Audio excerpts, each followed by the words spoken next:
चालू आहे, माझे पैसे द्या, थकबाकीदार आहे तुम्ही.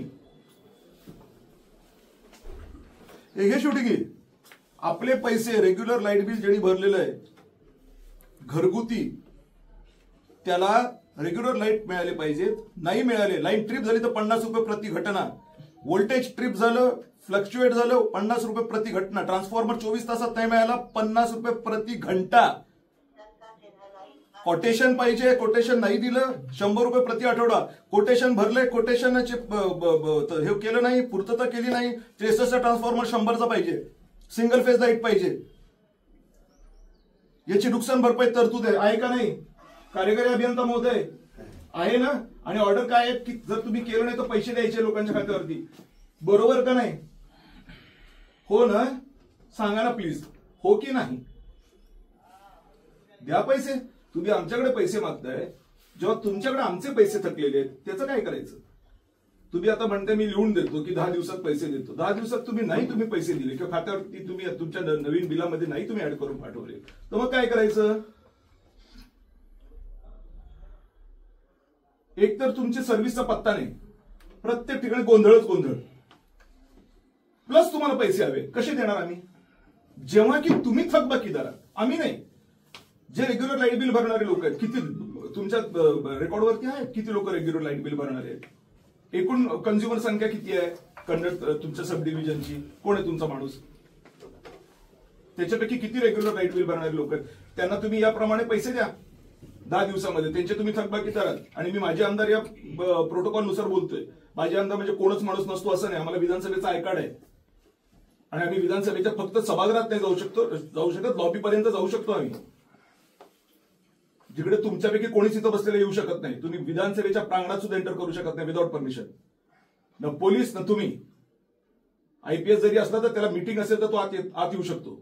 इथपर्यंत विधानसभेची गरिमा आहे. त्याचा मी माझे सदस्य ज्याचे माझ्याकडे प्रमाणपत्र आहे. ही उचलली जी लावली टाळायला आणि उगाच कोणीतरी रस्त्यावर आल्या आणि बडबड करतोय असं नाहीये.